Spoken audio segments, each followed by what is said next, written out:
পরবর্তী গল্প পাওয়ার জন্য আমার চ্যানেলটা অবশ্যই সাবস্ক্রাইব করে রাখবেন। ধন্যবাদ। সকালটা আর 10টা দিনের মতোই শান্ত হতে পারত, কিন্তু জায়েদের বাবা মিস্টার আবদুল্লাহ সাহেবের রুমে আবহাওয়া আজ বেশ তপ্ত। আবদুল্লাহ সাহেব হাতে একটি গল্পের বই নিয়ে সোফায় আয়েশ করে বসে আছে, তবে তার মনোযোগ বইয়ের পাতায় যতটা, তার চেয়েও বেশি চশমার ওপর দিয়ে বরাবর আর চোখে নিজের স্ত্রীকে পর্যবেক্ষণে। মিসেস রেহেনা গত আধা ঘন্টা ধরে ঝড়ের বেগে সারা ঘর তছনছ করছে।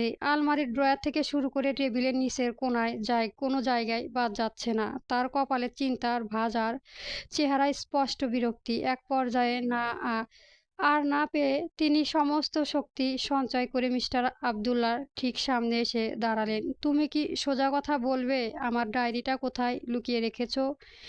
রেহানা বেগমের কণ্ঠ বজ্রপাত। পূর্বাভাস। আবদুল্লাহ সাহেবের বই থেকে চোখ না সরিয়ে নির্লিপ্ত গলায় উত্তর দিলেন, আমি কি করে জানবো? তোমার জিনিস তুমি হারাবে আর দোষ হবে আমার? আসাদ নাম ধরে এসে ডাক্তার বিপদ সংকেত। আবদুল্লাহ সাহেবের একটা এবার বইটা বন্ধ করে দীর্ঘশ্বাস ফেলে তাকালেন। তার চোখ মুখে এবার একটু দুষ্টামি আর অভিযোগের মিশলে। বলবো না, সারাদিন ওই সাইপাস ডায়েরি নিয়ে পড়ে থাকো, আমাকেও তো একটু সময় দিতে পারো নাকি? রোহানা বেগম ধৈর্যবাদ এবার পুরোপুরি ভেঙে গেল। তিনি কোনো কথা না বাড়িয়ে সরাসরি আক্রমণ করলেন আবদুল্লাহ সাহেবের চুলের উপর। ওই বেটা, তোর কি বুড়ো বয়সে ভীমরতি হয়েছে? তোকে সময় দেই না মানে? তাড়াতাড়ি বলবি ডায়েরি কোথায়, নাকি আরো জোরে টান দেব? আকম্মিত এই হামলায় আসাদুল্লাহ সাহেব কুঁকড়ে গেলেন। ব্যথায় চিৎকার করে বলতে লাগলেন, ছাড়ো ছাড়ো, আবার তুমি থেকে তুইতে নেমে এলে? ছেলেমেয়েরা বড় হয়েছে, 2 দিন পর ঘরে নতুন বউ আসবে, তখন কি বউয়ের সামনেও আমাকে এইভাবে মারবে নাকি?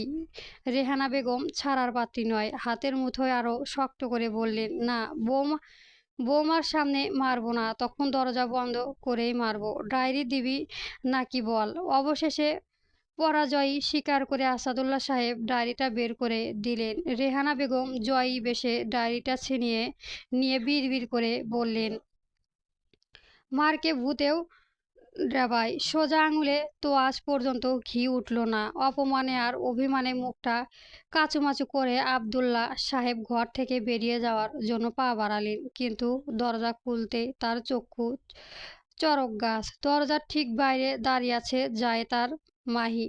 তারা এতক্ষণ আড়ি পেতে বাবা মায়ের এই জামেস্ট ঝগড়া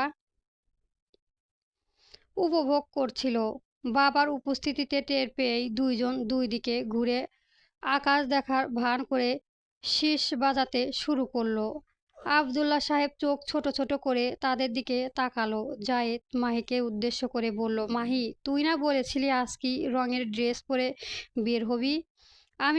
আমার মনে হয় কালো রঙের ড্রেসটাই তোর জন্য বেস্ট হবে। মাহিও ভাইয়ের সাথে তাল মিলিয়ে ফিক করে হেসে দিল, বলে, হ্যাঁ ভাইয়া, এটাই সেরা আইডিয়া। জায়েদ এবার বাবার দিকে তাকিয়ে অবাক হয়ে বলে, আরে বাবা, তুমি এখানে? তা আম্মা কোথায়? চলো তো মাহি, আমরা এখান থেকে যাই।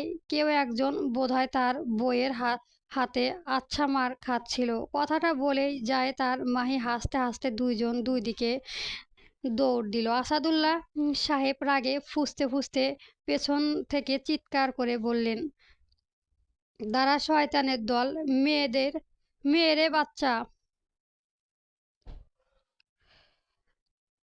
তোরা এমন 2 দিনে খুব তাড়াতাড়ি আসছে, তখন দেখব কত হাসি বের হয়। পেছন থেকে বাবার তর্জন গর্জন শুনে জায়েদের হাসির শব্দ যেন আরো কয়েক গুণ বেড়ে গেল। বিকেলের মিষ্টি রোদটা ঠিক আরিয়ার চিবুক ছুঁয়ে খেলা করছে। পরনে হালকা গোলাপি রঙের কামিজ আর মাথায় ম্যাচিং করা হিজাব। তার গায়ের রঙের সাথে এই রংটা যেন একটু বেশি ফুটেছে। মুখে সাজগোজের বলাই নেই বালাই নেই, অথচ এই স্নিগ্ধতা যেন যে কোনো মেকআপের হার মানায়। মাহি মুগ্ধ নয়নে তাকিয়ে আছে তার প্রিয় বান্ধবীর দিকে। রাগে আরিয়াকে দেখতে আরো বেশি মায়াবী লাগে। পুরো ভার্সিটি আজ আলোকসজ্জা সেজেছে, উৎসবের আমেজ চারদিকে, কিন্তু দুই বান্ধবী সেই দিকে বিন্দুমাত্র খেয়াল নেই। মাহি আলতো করে আরিয়ার হাতটা চেপে ধরলো। হয়েছে ভাই, এবার একটু রাগ কমা। বিশ্বাস কর, আমার ভাই কিন্তু সত্যি অনেক ভালো। তুই শুধু শুধু ভুল বুঝেছিস। মাহির কণ্ঠ অনুনয়। আরিয়া আরিয়া কপাল কুঁচকে তীক্ষ্ণ দৃষ্টিতে মাহির দিকে তাকালো। নিজের ভাইয়ের গুণগুণ গুণগান করতে আসবি না একদম। গুণধর ভাই তো তোর। মাহি এবার একটু গম্ভীর হয়ে গেল, গলায় স্বর নামিয়ে বলল, না রে, সত্যি বলছি, ভাইয়া আসলেই বিয়ে বিয়ে নিয়ে বরাবরই একটু ছন্নছাড়া ছিল।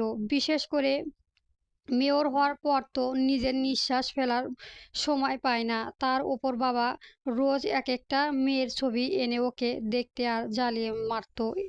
একদিন ভাইয়া রেগে গিয়ে বাবাকে সোজাসুজি বলে দেয়, বিয়ে যদি কোনোদিন সে করেও তবে এমন কোনো মেয়েকে করবে না। সে চায় শান্ত, শালীন, মার্জিত চরিত্রের কাউকে, যে সবার সাথে মিশতে পারবে। ওই দিনের পর বাবা কিছুদিন চুপ ছিল। মাহি একটু থামলো। আরিয়া প্রতিক্রিয়া লক্ষ্য করে আবারও বলতে শুরু করলো, ঠিক তাই, পরের বাবা তোকে দেখে পছন্দ করে ফেললো। বাবা বুঝতে পেরেছিল এতদিন ভুল জায়গায় মেয়ে খুঁজেছিল। তোকে ছেলের বউ করলে বলে বলে একদম তোর বাড়িতে প্রস্তাব পাঠিয়ে দিল। কিন্তু ভাইয়া ভেবেছে বাবা বোধহয় আবারও সেই আগের মতোই কোনো মেয়েকে পছন্দ করেছে।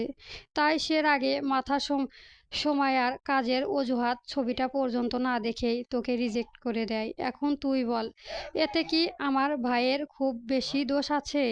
আরিয়া এতক্ষণ চুপচাপ মাহির কথাগুলো গিলছিল। তার রাগী চেহারাটা কিছু নরম হয়ে এলো। সে কিছু একটা বলতেই মুখ খুলতে যাবে, ঠিক তখনই মাহির নজর পড়ল ভার্সিটির মেইন গেটের দিকে।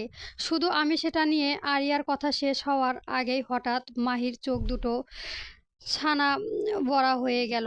সে রুদ্ধশ্বাসে চেঁচিয়ে উঠল, ইন্নানিল্লাহ! মাহির এমন আতঙ্কিত ভঙ্গি দেখে আরিয়া ও চমকে সেদিকে তাকালো। গেটের দৃশ্য দেখে আরিয়াও কলিজা শুকিয়ে এলো। সে মুখে হাত দিয়ে আর্তনাদ করে উঠল, হায় আল্লাহ, এখন আবার কি হলো? গল্প মি মেয়র সাহেব, পর্ব ৬, লেখিকা রাইসা মেহরান। চলবে।